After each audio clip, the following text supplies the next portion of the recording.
எளிமைக்கு என்ன மீனிங்னா விஜயகாந்த். உதவி அப்படின்றதுக்கு மீனிங் என்ன விஜயகாந்த். மரியாதைக்கு என்ன மீனிங்னா விஜயகாந்த். அதுக்கு ஒரு உதாரணம் சொல்லிட்டுருக்காங்க. இப்போ ஊட்டியில் ஷூட்டிங் நடக்குன்னு வச்சுங்க. எனக்கு அவரோட ஒரு 3 படம் ஊட்டியில் வச்சு அவர் 5 ஸ்டார் ஹோட்டல் போடுவோம்.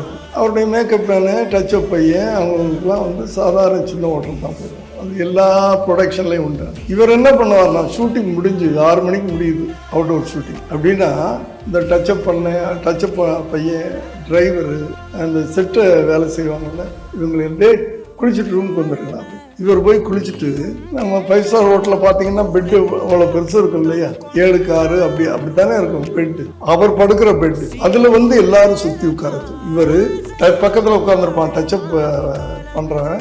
அதுக்கு பக்கத்தில் சோத்ராஜ் மேக்கப் மேன் உட்காந்துருப்பாரு, ராஜேந்திர காஸ்டியூமரு, லைட் மேன், இப்படி உட்காந்து சீட்டாடி சரிசமா எங்கே பெட்ல, அவர் படுக்கிற பெட்ல எத்தனை பேருக்கு மனசு வரும்? பெட்ரூம் அவங்க பிரைவசிம்பாங்க, தான் பெட்ல யாரும் படுக்கூடாதுப்பாங்க இல்லையா.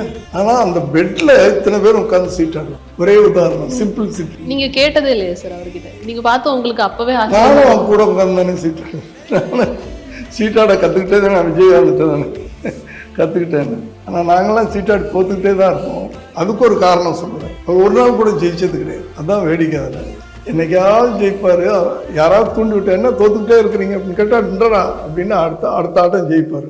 அப்ப ஏன் தோத்துக்கிட்டே இருக்கிறீங்கன்னு கேட்பேன்.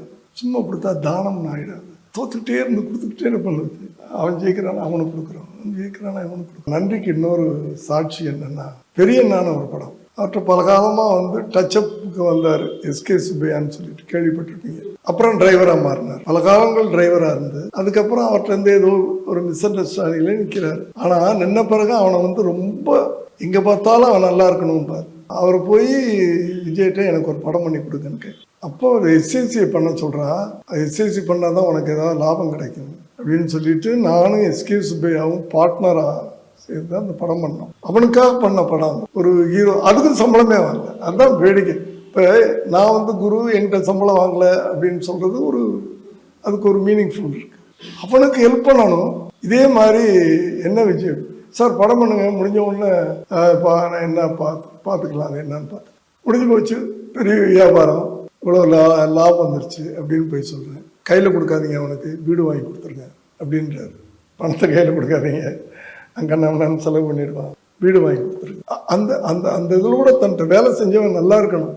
யாருக்கு இந்த மனசுலாம் வரும்? ஒரு தலைவர் ஆனதுக்கு அப்புறம் நம்ம கிட்ட ரொம்ப டிஸ்டன்ஸ் ஆகிட்டு வரும் அப்படிங்கிற மாதிரியான ஃபீலிங்லாம் உங்களுக்கு வந்துச்சா? வரல.